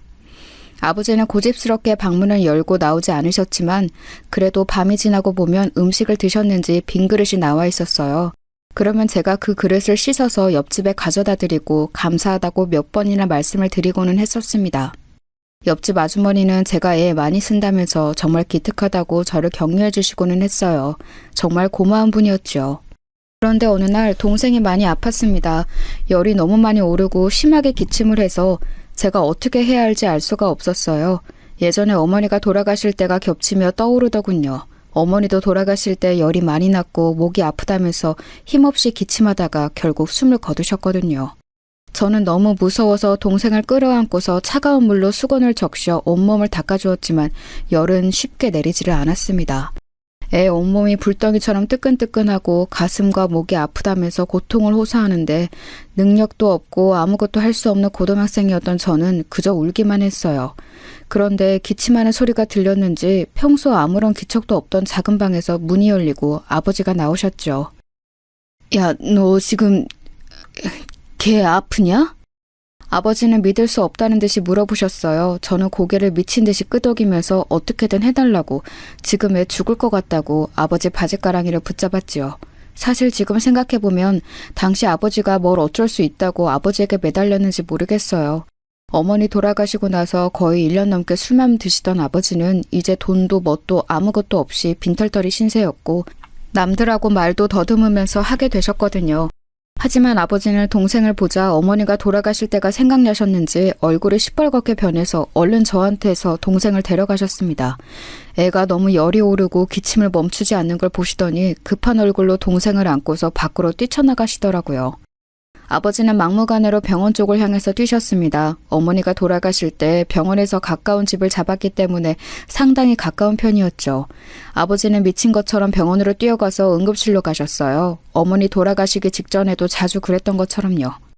의료진들이 상당히 놀라신 것 같았지만 일단 간호사의 안내를 받아서 다시 접수를 하러 돌아갔습니다. 다행히도 그곳에 계시는 간호사분이 저희를 아시는 분이었어요. 어머니가 편찮으실 때 저희 사정을 많이 봐주셨던 분이었죠. 간호사는 저희한테 접수를 하도록 알려주시고 곧 사라지셨다가 의사 한 분과 돌아오셨어요. 다행히도 응급실에 사람이 없어서 저희를 곧장 데려다가 동생을 침대 위에 눕히고서 진찰해 주셨죠. 의사 선생님은 간호사한테서 사정 이야기를 조용히 들으시더니 알았다며 웃고서 동생을 잘 봐주셨어요. 그러고서는 동생은 여기 좀 더 누워있으라고 약을 놓을 거라 곧 열이 떨어질 테니 괜찮을 거라며 저희를 다독여주고서는 가셨습니다. 간호사의 말을 들어보니 다행히도 큰 병은 아니고 그저 감기가 갑자기 심하게 왔던 거라고 했어요. 그런데 면역력이 워낙 많이 떨어져 있는 상태라서 애가 많이 아팠던 거였죠. 아버지는 정말 10년 감수한 얼굴로 의자에 털썩 앉으셨고 간호사님은 저희 부녀가 안쓰러워 보였던지 저희를 복도로 따로 불러내서 음료수를 한 잔씩 쥐어주셨어요. 정말 숨이 턱에 차 있었고 너무 지쳐 있었는데 그 달달한 음료수 한 잔이 얼마나 고맙고 마음이 저렸는지 모릅니다. 아버지도 마찬가지였는지 음료를 제대로 넘기지도 못하시면서 목임에서 간호사한테 감사하다고 연신 말씀하시고 계셨어요. 그러더니 간호사분은 웃으면서 제 손을 토닥거리시더라고요. 오늘은 수납 안 하시고 그냥 가셔도 됩니다. 제가 처리해 놓을게요. 하지만 비용은... 별다르게 처치한 게 없어서 괜찮아요. 그 간호사분은 저희 어머니를 봐주시면서 저희 집이 무척 가난하다는 걸 잘 아셨어요. 저의 어려운 사정을 알기 때문에 동생의 진료 비용은 직접 내주셨던 거였죠. 저와 아버지는 그것을 직감적으로 알아챘지만 뭐라고 드릴 말씀이 없었습니다. 제가 입을 열려고 하자 간호사는 제 등을 툭툭 쳐서 괜찮다는 듯이 웃어주셨어요. 다행히도 그날 저녁 동생은 열이 꽤 내려서 집으로 올 수 있었습니다. 동생을 들쳐업고서 집으로 돌아오는 길에 아버지 발을 봤더니 신발을 짝짝이로 신고 나오셨더라고요. 얼마나 급하고 애가 달았으면 저러셨을까 싶어서 가슴이 아팠습니다. 그런데 사실 그 뒤를 따라서 뛰쳐나왔던 저 역시도 신발을 바꿔 신고 있더라고요. 제가 저도 모르게 제 발과 아버지 발을 보면서 웃어버리자 아버지가 의아하다는 듯이 돌아보셨습니다. 저는 웃다 말고 발 쪽을 가리키면서 신발에 대해서 말했고 아버지 역시도 작게 웃음을 터뜨리셨죠. 아직 정신이 맑지 않은 동생은 아버지의 웃음소리를 오랜만에 들어서인지 만족한 얼굴로 아버지 등에 얼굴을 비볐습니다. 아버지는 그것을 느끼시고서는 어딘가 울적한 표정이 되시더라고요. 내가 그동안 슬프다고 너희를 너무 버려뒀구나. 이래선 안 되는데. 아니에요, 아버지. 애가 이렇게 아플 때까지 알지도 못하고 술만 처먹으며 살았으니 저 세상에서 너희 어머니가 나를 엄청나게 혼낼 거다. 아버지는 슬프게 말씀하시면서 한숨을 쉬셨습니다. 저는 아버지의 슬픈 분위기에 말도 꺼내지 못하고 가만히 있었죠. 그리고 그 다음 날부터 아버지는 완전히 달라지셨어요. 술병을 전부 다 내다버린 아버지는 일단 얼굴과 몸을 씻고서 오랜만에 깔끔한 옷을 골라서 입고 나오셨습니다. 정말 몇 년 만에 이렇게 말끔한 모습을 처음 보는 것 같아서 제가 놀라 눈을 껌뻑이고 있으려니 아버지가 웃으면서 제 머리를 쓰다듬어 주셨죠. 내가 지금 친구들이고 어디 꼭 가서 돈 벌만한 곳을 찾아보려고 한다. 너는 동생 잘 챙기면서 있으렴. 네, 아버지. 아버지는 다정하게 그렇게 말씀하시고서 나가셨어요. 한 2, 3일 못 들어올지도 모른다고 하시면서요. 나중에 말씀을 들어보니까 그때 알고 있는 친구들을 총동원해서 그분들한테 일자리가 없는지를 물어보고 다니셨다고 하더라고요. 돈도 얼마 남지 않은 상태에서 교통비가 아까워 걸어서 먼 거리도 가셔서 일 시켜줄 수 없냐고 물으실 때 아버지의 그 심정이 어땠을까요? 옛날이라고는 해도 사업으로 잘 나가던 분이 친척 횡령으로 사업이 기울고서 그 뒤에 자기와 비슷하거나 못하던 친구들한테 머리를 숙이며 직장을 구해야 했던 그 심정이 말이에요. 아마도 아버지 혼자셨으면 그렇게 하지 않으셨을 거예요. 저와 동생 때문에라도 살아야 하니까 그렇게 하셨던 거였겠죠. 하지만 직장은 구하기가 쉽지 않으셨어요. 당연히 아버지 연세도 있으시고 술 드시며 생활하셔서 체력도 떨어진 상태였으니 기꺼이 일자리를 주려는 사람이 없을 수밖에 없었죠. 아버지는 정말 고생하면서 알아보고 다니시다가 결국 지인이 연결해준 일자리로 들어가셨어요. 좋은 곳이었다면 정말 너무 좋았겠지만 아쉽게도 건설 현장직이었죠. 그래도 일을 이거라도 시작한 게 어디냐면서 아버지는 기뻐하셨습니다. 그즈음 큰 사촌 오빠가 좀 더 자주 찾아오게 되었어요. 이전까지는 사촌 오빠도 대학 다니며 공부하는 학생이었기 때문에 찾아오더라도 잠깐 저와 동생 얼굴만 보고 간식 사주고 돌아가는 그 정도였거든요. 그런데 이제 취업을 했다면서 저희 집에 인사를 오더라고요. 그러면서 저희한테 작은 선물도 사다 주고 저희 가족한테 식사도 대접했고요. 사촌 오빠도 취직해서 상당히 바빴지만 그래도 시간을 어떻게든 내서 오더군요. 아버지는 사촌 오빠한테 정말 면목 없다면서 고마워하셨죠. 제가 고등학교를 졸업하고 나자 사촌 오빠는 제게 일자리도 알아봐 주었어요. 저는 어차피 공부도 잘 못해서 대학에 갈 성적도 아니었고 형편도 안 되었죠. 사촌 오빠는 자기가 일하는 사무실에서 사무보조로 사람을 구하는 자리에 저를 앉혀주었고 저는 나름대로 성실성 하나는 자신 있었기에 그 호의를 기꺼이 받았어요. 사촌 오빠는 걱정하지 말라고 제 동생도 졸업하고 나면 이런 일자리 얼마든지 구할 수 있다면서 저희를 안심시켜주기도 했죠.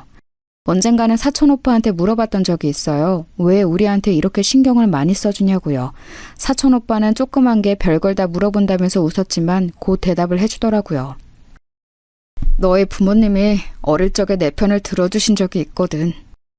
편이요? 내가 친구랑 싸웠는데 사실 걔가 내 연필을 훔쳐가서였어. 그런데 부모님이 그것도 모르고 나만 혼내고 있으니까 내 이야기를 좀 들어보라면서 뭔가 사정이 있었을 거라고 말씀해 주셨지. 너희 어머니는 나 감싸고서 꼭 안아주셨고 말이야. 그때 정말 너무 감사했었어. 어릴 적에 저희 부모님이 사촌 오빠를 억울한 상황에서 구해준 적이 있다는 거였어요. 그때 꼭 저희 부모님한테 잘해드리겠다고 생각했다고 하더라고요. 그런데 그 어린아이가 생각했던 것을 커서도 지킨다는 게 보통 일은 아니잖아요. 그런 면에서 사촌 오빠가 정말 대단해 보이더라고요. 그래도 제가 직장을 잡고 나서는 집안 사정이 약간 나아지기는 했죠. 아버지도 건설 현장 나가서 돈을 벌어오셨고 저도 작지만 안정적으로 월급을 가져왔으니까요. 처음 제가 그 적은 월급을 집에 가져가서 고기를 사가지고 왔을 때 아버지는 거의 울 것 같은 표정이셨어요. 제가 고등학교 졸업할 때까지 아르바이트 한 번도 못하게 하셨던 분인지라 제가 벌어온 돈이 너무 감동적이셨던 것 같아요. 아버지는 그 고기를 드시면서 기특하다, 장하다, 너무너무 자랑스럽다면서 저를 한껏 추어 올리셨죠. 동생도 정신없이 고기를 먹으면서 너무 맛있다며 기뻐했고요. 그래서 저는 직장 다니는 게 힘들지를 않았어요. 꾸중을 듣더라도 이것만 참고 견디면 집에 조금이라도 맞는 걸 사다 줄 수 있다. 동생 책 한 권 더 사다 줄 수 있다. 아픈 아버지 파스라도 하나 더 사드릴 수 있다. 그런 생각으로 살았으니까요. 정말 어찌나 직장 자체가 고마웠는지 몰라요. 그리고 사촌 오빠가 법무사로 합동 사무실에 들어간 거라 거기 따라 들어간 저도 일 자체가 깔끔했어요. 사람들도 제가 사촌 오빠하고 친척이라는 걸 알았기 때문에 저한테 잘해주시는 면도 있었고요. 그렇게 직장에 다니다 보니 한 5년 뒤쯤 결혼을 생각하게 되었죠. 한 사무실에서 일하던 사람인데 법무사는 아니고 그냥 일 처리해주는 사무직 직원쯤 되는 사람이었어요. 직원이라고 해야 할지 아르바이트라고 해야 할지 저보다 늦게 들어와서 직급은 낮았었지요. 나름대로 제가 빨리 들어가서 일을 열심히 한 터라 사무실 분들이 저한테 직급을 달아주셨거든요. 그래서 제가 20 중반에 벌써 대리직함을 달고 있었죠. 제가 돈을 그럭저럭 벌기 시작한 뒤 1년 뒤에는 아버지가 다치셔서 건설 현장직을 그만두시고 고물을 주어서 집안 경제에 보태고 계셨어요. 그래도 제가 대리인지라 돈이 많이 쪼들리지는 않았죠. 그 사람은 계약직으로 좀 불안정한 위치긴 했지만 그래도 나름 성실하게 일을 해주어서 가까워지기 시작했어요.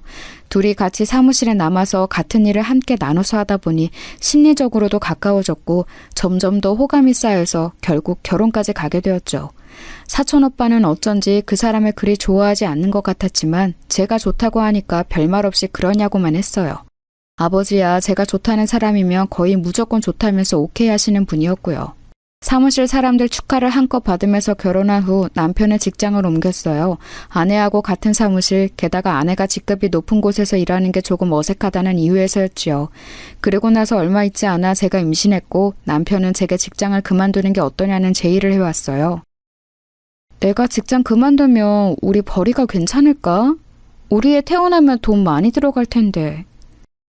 상관없어. 야, 내가 우리 가족도 못 먹여 살린 남자 같아? 네가 직급 잠깐 높았다고 나 무시하지 마. 남편은 장난스럽게 말하기는 했지만 자기 무시하지 말라면서 저한테 퉁박을 주고는 했죠. 원래부터 자기가 저보다 직급이 낮았던 것을 그리 좋아하지 않았던 터라 저는 그럴 때면 얌전히 입을 다물고는 했어요. 굳이 집안에 분란을 일으키는 게 좋지 않을 것 같기도 했거든요. 저는 아버지와 어머니가 워낙 금술이 좋으셨기도 해서 부부간에는 목소리도 높이지 않는 거라고 생각하고 있었어요. 그래서 남편의 말을 따라서 사무실도 그만 나가게 되었습니다. 사촌 오빠는 상당히 걱정하는 눈치였지만 그래도 별말은 하지 않은 채 무슨 일 있으면 꼭 오빠한테 연락하라는 말 한마디만 했죠. 뭐 다 좋았습니다. 남편은 그래도 작은 직장이라도 다니고 있었고 저는 임신해서 몇 개월 뒤면 아이를 낳을 상태였으니까요. 그런데 문제는 따로 있었습니다. 남편이 이제 돈을 모아야겠다. 월세 아끼자면서 시댁하고 합가를 하자고 했거든요. 저는 그게 정말로 끔찍하게 싫었는데도 말이죠. 저희 시댁은 시어머니하고 시누이가 있었습니다. 시어머니는 굉장히 욕심이 많다고 해야 할까요? 뭔가 자식들한테 바라는 게 많은 사람이었어요. 시누이는 새침해서 말이 없고 속도 모르겠는 사람이었고요. 시아버지는 일찌감치 돌아가셔서 시어머니가 기르셨다는데 그래서인지 남편도 시어머니 말을 너무 잘 들었어요. 이번 합가 역시도 시어머니가 뭐하러 따로 사냐고 어차피 애도 나올 건데 들어와 살라고 해서 벌어진 일이었죠. 합가 이야기가 나온 날 처음으로 남편하고 싸웠습니다. 왜 합가처럼 중요한 일을 나하고 상의도 없이 정하냐고 화를 냈더니 남편은 어디 저 옆편녀가 남편한테 덤비고 말대꾸를 하냐고 화를 내더라고요. 저는 그동안 싸우기 싫어서 말대꾸를 안 한 거지 남편이 한일 같아서 안 한 건 아니었습니다. 그래서 그날 정말 대판 싸우게 되었죠. 남편은 그동안 얌전한 줄 알았던 제가 그렇게 들이받으면서 싸우자고 덤비니까 좀 놀랐던 모양이에요. 합가가 그렇게 싫으냐고 하면서 그래도 자기 어머니가 아이 봐줄 거니까 훨씬 낫지 않냐고 저를 살살 구슬렸지요. 저는 정말 들은 척도 하고 싶지 않았는데 사실 생각해보니까 제가 친정 어머니도 없는 상황에서 아이를 낳으며 기댈 수 있는 곳이 시어머니밖에 없는 거예요. 가만히 고민해보니까 아무래도 시어머니가 애를 봐주시기는 해야 할 것 같아서 어쩔 수 없이 남편 말을 따라서 합가를 하게 되었죠. 예, 그런데 정말 실수였습니다. 아마 결혼하신 분들은 다들 아시겠죠? 시댁에 합가해서 사는 게 어떤 의미인지요. 하지만 저는 그때 너무 어렸고 제대로 결혼 생활이라는 것에 대해서 알기도 전이라서 감도 잡지 못했어요. 미리 알았다면 절대 합가하지 않았을 거예요. 저희는 혼수로 마련했던 가구들을 시댁으로 전부 가지고 들어갔습니다. 시댁은 단독주택이었는데 다행히도 아파트보다는 넓었어요. 방은 4개였고 그중 하나가 저희가 살기로 했습니다. 또 하나는 시누이, 또 하나는 안방이었고 나머지 하나는 창고방이었어요. 그런데 아무리 방이 넓어도 거기다가 TV나 냉장고를 놓을 수는 없잖아요. 그래서 저희는 저희 방에 침대만 넣어두고 TV는 거실에, 냉장고는 부엌으로 가져다 놓았습니다. 시댁의 낡은 냉장고 옆에 저희 새 냉장고가 들어서니까 부엌이 엄청 좁아지더라고요. 시어머니는 댁에서 원래 쓰던 냉장고는 버릴 생각이 없다면서 네 혼수 살림 내가 빼앗아 쓰지 않을 테니 안심해라 라면서 말씀하셨죠. 그런데 그 말투가 너무 비웃는 것 같다고 해야 할지 비꼬는 것 같다고 해야 할지 별로 좋은 느낌이 아니었어요. 원래도 시어머니 인상이 좋지는 않았어요. 상견례 때부터 이미 저한테 시어머니한테는 한 달에 용돈을 기본 50만 원 이상을 줘야 하는 거라고 설교를 하시지 않나. 원래 시집 올 때는 시댁에 가져올 선물도 혼수만큼 가져와야 하는 거라고 말씀하시질 않나. 저희 집이 사정이 좋지 않아 그저 잘 봐달라는 뜻으로 아버지가 문제 삼고 넘어가지 않으셨는데 말이죠. 저희가 합가한 이후에 이런 성향이 더 심해지면 심해졌지 덜해지지는 않았어요. 애초에 합가한 것 자체가 시어머니 주장에 따른 거더라고요. 시어머니는 따로 살면 돈만 더 든다고 차라리 합가해서 살면서 그 돈을 자기한테 달라고 하셨고요. 게다가 자기 아들이 며느리 남편이 되어서 마치 빼앗긴 것 같아 기분 나쁘다며 자기 옆에 두고 내 아들도 아들로 두고 며느리도 자기 딸처럼 데리고 있고 싶다고 하셨는데 당연히 어느 시어머니가 며느리를 자기 딸처럼 데리고 있을까요? 노예만 아니면 다행이죠. 게다가 제가 일을 그만둔 게 아주 좋은 먹잇감이 되었어요. 시어머니는 집에서 있는 가정주부가 대체 뭐 하는 거냐, 너 집안일 처음부터 다시 배워야 한다면서 저를 구박하기 시작하셨습니다. 제가 어릴 때부터 동생 챙기면서 일하던 터라 집안일을 아주 못하진 않았어요. 물론 몇십 년 경력의 가정주부인 시어머니가 보시기에는 좀 모자란 면이 있을 수 있었겠죠. 하지만 그렇게까지 저를 타박하고 화를 내실 정도는 아니었을 텐데 저한테 그렇게 화를 내고 꾸짖으셨어요. 처음부터 끝까지 그랬었죠. 냉장고에 음식 재료를 손질해서 보관하는 법부터 설거지한 그릇을 엎어놓는 방향까지 잔소리를 하셨어요. 그런 식으로 하면 재료가 금방 상한다느니, 과일은 그렇게까지 씻을 필요 없다느니, 설거지 그릇은 닦아서 바로 물기 말려 넣어둬야 한다느니.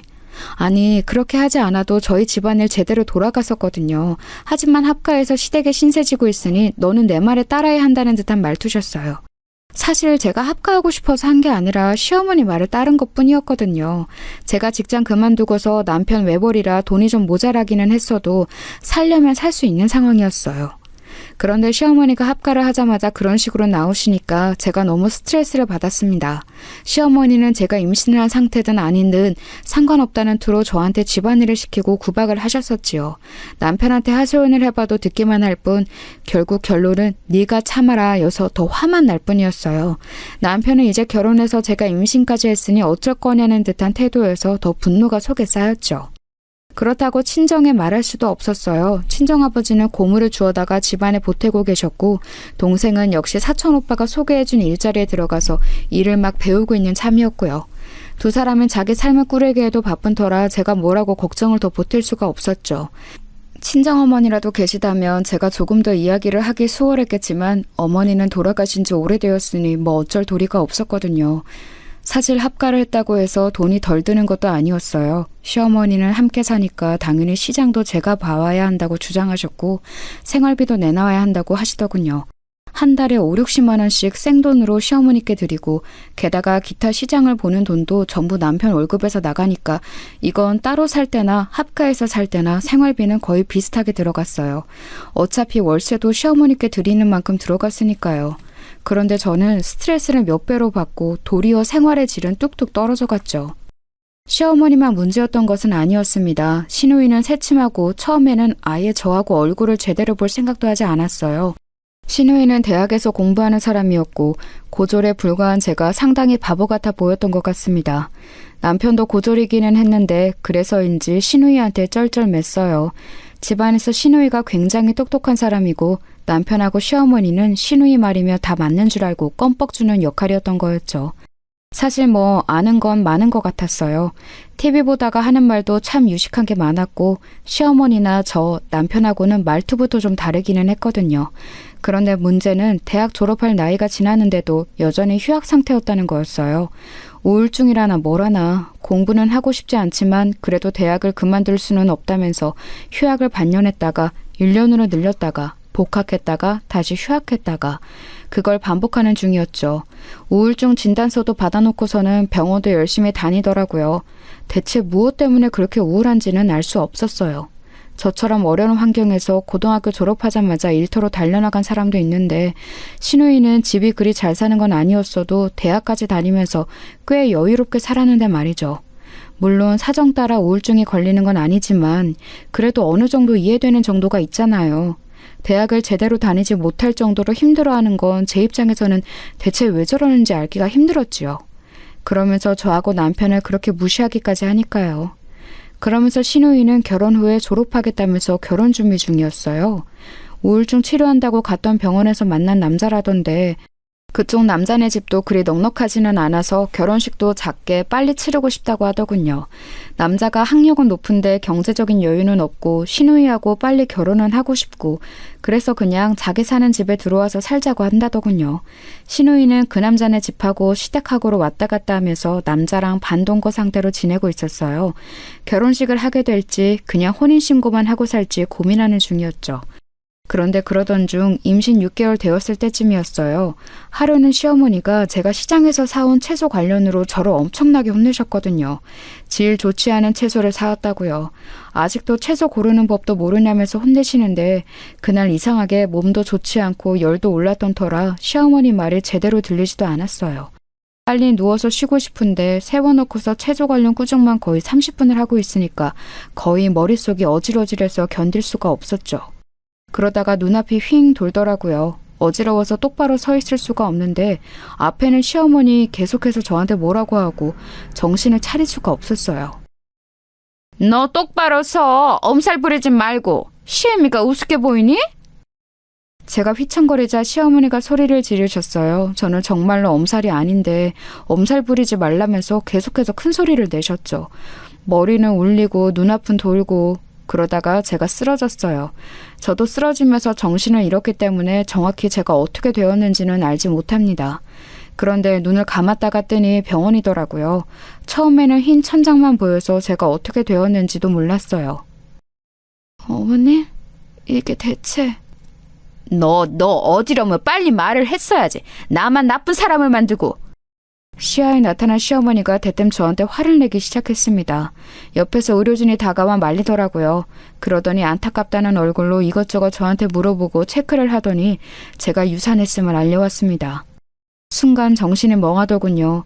저는 결혼 생활이 행복하지 않았지만 그래도 제가 곧 아이를 낳으면 그 예쁜 아이를 제 품에 안고 기를 생각으로 참고 지내고 있었어요. 저는 정상적인 가정에서 제 아이를 행복하게 해주고 싶었거든요. 그런데 그렇게 쓰러져서 유산하다니 정말 상상도 못했던 일이었습니다. 그나마 바로 쓰러지던 순간에 시어머니가 옆에 있어서 하혈하는 것을 보고 응급차를 불러서 다행이기는 했어요. 그 덕분에 몸은 많이 상하지 않을 수 있었죠. 하지만 임신 6개월 차에 아이를 잃은 슬픔은 정말 견뎌내기 어려웠습니다. 그때는 남편도 많이 슬퍼했어요. 남편도 아이가 곧 태어날 거라는 기대에 부풀어 있었기 때문이었죠. 어쨌든 우리의 한 가정이 완성된다는 기대가 있었으니까요. 그래서인지 남편은 저를 위로하려고 올해 여름 휴가를 가자는 말을 꺼냈어요. 원래 어디 놀러 가자는 말을 아예 안 하는 사람이었기 때문에 무척 의외였지요. 이래저래 돈도 부족하고 아이 키우려면 아껴야 한다면서 언제나 집에만 있었거든요. 하지만 이번에는 그래 유산도 했는데 기분 전환이라도 하자 싶어서 동의했습니다. 시어머니는 저희 부부가 여름 휴가를 간다고 하니까 그거 자체도 아주 못마땅해 하셨어요. 당연히 본인도 데리고 가는 줄 알고 있었는데 남편이 조심스럽게 우리끼리만 간다고 말을 했더니 눈을 도끼 눈으로 뜨시더군요. 하지만 시어머니한테도 유산의 책임이 있다고 생각했던 저는 당시 시어머니한테 감정이 무척 안 좋았어요. 남편도 그걸 알고 있었고 그래서 시어머니와 같이 휴가를 가지는 못한다는 것도 알았었죠. 저희는 기분 나빠하는 시어머니를 뒤에 두고서 휴가를 떠났어요. 여름 휴가라고 해봤자 저희가 그렇게 넉넉하지 못했기 때문에 그냥 국내 여행이었죠. 제주도도 아니고 저 밑에 남해 쪽으로 가서 한 4박 5일 쉬다가 올라왔어요. 차가 없던 시절이라 많이 돌아다니지도 못했지만 그래도 시댁에서 떨어져서 며칠 시어머니 얼굴을 안 보니까 나름대로 신선하더라고요. 남편도 오랜만에 제 눈치를 보면서 제게 맞춰주었고요. 그런데 문제는 이제 돌아왔을 때 생겨 있었죠. 저희가 집에 돌아와서 시어머니께 인사하고서 방에 들어가는데 집안이 뭔가 휑한 거예요. 저는 너무 이상해서 주변을 둘러보았죠. 저희가 혼수로 사서 시댁으로 가지고 들어왔던 가전들이 없다는 걸 깨닫는 데는 얼마 걸리지 않았어요. 어머님? 저희 TV하고 냉장고가 어디 갔죠? 너무 이상한 일이었어요. TV하고 냉장고처럼 큰 가전들을 어디다 치워버릴 수도 없는 거고 발이 달려서 도망갈 것도 아니잖아요. 그런데 방에 들어가니까 저희 침대도 없었죠. 그래도 혼수였는데 심지어 여행 갈 때 방문은 잠그고 갔는데 그게 열려있더라고요. 어머님, 이게 어떻게 된 일이에요? 너희 시누이 집에 가져다 놨다. 네? 그게 무슨 말씀이세요? 시누이 혼수 마련해줄 돈이 없잖니. 내가 줬다. 뭐라고요? 정말 믿을 수가 없더라고요. 아무리 상식이 없어도 그렇지 며느리와 아들 부부 혼수로 사온 물건을 자기 딸 혼수로 가져가게 했다뇨. 저는 너무 경악해서 말을 잇지 못했고 마찬가지로 남편도 놀란 눈치였어요. 하지만 시어머니는 뭐가 잘못되었냐는 듯 아주 태어난 얼굴이었죠. 왜? 뭐가 잘못되었니? 너 어차피 TV도 잘 안 보고 냉장고도 내 냉장고로 쓰면 되잖아. 시누이한테 그 정도도 못 줘? 그렇게 속 좁은 애였니? 시어머니는 제가 얼굴이 시뻘개지자 도리어 제가 속이 좁다면서 타박하기 시작했어요. 그게 무슨 말씀이세요, 어머님? 엄연히 저의 물건인데. 그리고 그게 어떻게 마련한 건지 알기나 하시는 거예요? 뭘 알아? 돈 벌어 샀겠지 뭘 어떻게 마련하니? 넌 항상 그게 문제야. 네 사정이 남들한테도 똑같이 중요할 거라고 생각하는 거. 어머님, 그거 저희 친정아버지가 고물 주워 모은 돈으로 마련해 주신 거라고요. 정말 피를 토할 것 같더군요. 저 결혼하기 전 친정아버지는 몇 년 동안 고물을 주어서 번 돈을 아끼고 아껴서 모은 것으로 제 혼수를 마련해 주셨어요. 물론 돈이 얼마 되지 않아서 좋은 것을 해주실 수는 없었죠. 하지만 제게는 그 무엇보다 소중했던 혼수였습니다. 그래서 시댁으로 들어올 때도 사이즈도 맞지 않는 그 물건들을 다 들고 들어온 거였고요. 허, 그게 자랑이냐? 너희 친정아버지가 고물 줍는 게 자랑이야? 어디 시애미한테 소리를 지르고 대들어? 제가 소리를 지르면서 화를 내자 시어머니가 도리어 목에 핏대를 세우면서 맞대고 소리를 질렀습니다. 상황이 잘못되어 가는 거를 깨달았는지 남편이 급히 시어머니를 말리려고 했지만 이제 말릴 수 있는 상황이 아니었죠. 시어머니가 저렇게 나오면서 저희 친정아버지를 모욕하는데 제가 그냥 참고 있을 수는 없었어요. 제가 남편하고 결혼하면서 며느리가 된 거지 마음대로 모욕당하는 노예가 된 건 아니었으니까요. 야, 네 딸 정신병자 되어서 돈 한 푼 빈털털이라고 결혼하는 건 자랑이냐? 뭐라고? 나 더 이상 이 결혼 유지 안 해. 이혼해.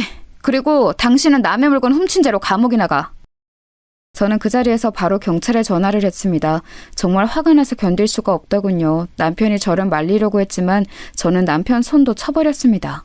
제가 남편 손을 쳐내는 걸 본 시어머니가 저한테 달려들어서 제 머리채를 잡더라고요. 그래서 저도 옳다구나 하고 시어머니 뺨을 쳐버렸습니다. 제대로 후려갈겼더니 시어머니가 저 멀리 휘청거리면서 멀어졌고 남편이 또 눈이 돌아서 미쳤냐며 제 몸을 밀어젖히더군요. 남자가 미는 건 또 다르잖아요. 저는 거의 뒤로 휘청거리면서 밀려나는데 남편이 다시 한번 제 옷을 쥐고서 막 멱살을 잡고 흔들어댔습니다. 자기 어머니를 때렸다고 분개하면서요. 자기 마누라 머리채 잡힐 때는 꼼짝도 하지 않고 있더니 저는 남편이 돌아와 있는 게 보여서 얼른 사촌오빠한테 전화를 했습니다. 저희 아버지는 이제 편찮으시고 몸도 약하셔서 이런 상황에 부를 수 없었고 사촌오빠는 곤란한 일이 생기면 언제든지 전화 연락을 하라고 했으니까요. 오빠, 지금 저희 집으로 와주세요. 남편이 저 때려요. 그래? 알았다. 몸 조심하고 기다려. 사촌오빠는 제가 막 뱉어낸 말에도 앞뒤 설명을 요구하지 않고 곧장 짧게 대답하더니 전화를 끊었죠. 그 사이에 벨이 울렸고 제가 뛰어나가서 문을 열었어요. 경찰이 신고를 받고 왔다면서 집안을 살펴보는데 문을 열어준 제가 옷차림이 흐트러져 있으니까 얼른 저를 보호하려는 듯이 나서더라고요. 그럴 수밖에 없는 게 시어머니가 제 머리채를 잡아서 머리가 산발이었고 남편이 제 멱살을 잡아서 옷이 다 늘어나 있었거든요. 누가 봐도 가정폭력이라도 당한 듯한 모양새였죠. 아니, 별일 아닙니다. 경찰부대 그냥 돌아가셔도 됩니다. 아니요, 저희가 신고받고 왔으니 그냥 갈 수는 없습니다. 그리고 이 여성분 지금 좀 위험한 상황이셨던 것 같은데요. 신고하신 분이 누구시죠? 저예요. 잘 찾아오셨어요. 저 좀 보호해주세요. 저는 얼른 경찰들 뒤로 숨었습니다. 졸지에 가정폭력범으로 몰리게 된 남편과 시어머니가 난처한 얼굴이 되었죠. 아니, 가정폭력범으로 몰리는 게 아니라 그냥 그거였어요. 둘이서 저 하나를 상대로 머리채를 잡고 멱살을 잡았으니까요. 시어머니는 일이 이렇게 진행될 줄은 몰랐는지 얼굴이 시뻘개져서 상황을 횡성수설 설명했어요. 하지만 경찰들은 그리 귀담아 듣지 않았고 남편은 그걸 눈치채고서 얼른 시어머니를 맡고서 자기가 대신 설명을 했죠. 경찰들은 그걸 듣고서 저한테 상황을 물었어요. 누가 봐도 제가 피해자니까 그건 당연한 일이기는 했습니다. 저는 시어머니가 저희 혼수에 손대고 전부 시누이 집에 가져다 옮긴 것부터 제가 화를 내자 생긴 일까지 모두 설명했습니다. 방은 잠가두고 나가는데 그걸 억지로 열어서 침대까지 빼갔다는 사실을 말하자 경찰들 모두가 심각한 표정으로 시어머니를 돌아봤어요. 이건 절도죄로 법적 처벌을 받을 수 있는 일입니다. 왜 그러신 거죠? 절도라뇨. 저는 그냥 제 집에 있는 물건을 딸에게 주었던 것뿐인데요. 아주머님 댁에 있더라도 소유주는 다른 물건이죠. 게다가 방문을 잠가두었는데 그것까지 억지로 열고 들어가셨다면서요. 내 집인데 왜 못 들어가고 내 집에 있는 물건인데 왜 내가 마음대로 처분하지 못하죠? 내 거실에 내 부엌에 있던 걸 딸에게 줬을 뿐이에요. 내 집안에서 일어난 일인데 경찰이 무슨 권한으로 들어오는 거예요? 그러니까 그 말씀은 지금 여기 며느리분의 말씀이 다 사실이라는 거군요. 경찰은 한심만나는 듯이 혀를 찼습니다. 그중 나이 먹은 경찰은 고개를 저으면서 시어머니한테 충고했어요. 빨리 며느리한테 사과하세요. 법적 처벌까지 가지 않게요. 하지만요. 아니요, 저 사과 안 받을래요. 그냥 법적으로 처리해주세요. 절도하고 폭행죄로요. 제가 딱 잘라 말하자 경찰도 꽤 난처한 표정이 되었습니다. 집안 싸움에 자기네가 끼면 곤란하다는 투였죠. 남편이 그 기류를 읽었는지 재빨리 경찰한테 말했어요. 예, 이거 집안일입니다. 시끄럽게 해서 죄송합니다. 제가 어떻게든 이 두 사람 화해시킬 테니까 경찰분들은 그냥 가셔도 괜찮습니다. 죄송해요, 정말. 이거 참 어떻게 해야 하나. 제가 피해자인데 제 말대로 해주셔야죠. 저는 기가 막혀서 빽 소리를 질렀지만 경찰들은 귀담아 듣는 것 같지 않았어요. 이 자리에서 남자는 남편 하나라서인지 남편 말만 듣는 것 같았죠. 게다가 골치 아픈 집안 싸움에서는 빠지고 싶어하는 눈치가 역력했어요. 그런데 그때 열려있는 현관문으로 다른 사람이 들어왔어요. 훤칠한 그 사람을 보고 저는 너무 기뻤죠. 바로 큰사촌 오빠였거든요. 제 편을 들어줄 사람이 왔다는 사실에 얼마나 든든했는지 몰라요. 사촌 오빠는 경찰들과 남편, 시어머니를 보고서 제 흐트러진 차림새를 보더니 곧장 얼굴이 험악해졌습니다. 사촌 오빠는 다가와서 경찰들한테 명함을 주고서 자기소개를 했어요. 예, 사촌 오빠입니다. 무슨 일이 벌어졌다고 도움청에서 급하게 왔는데 어떻게 된 상황이죠? 법무사라고 적힌 명함을 받아든 경찰들은 좀 당혹스러워하더라고요.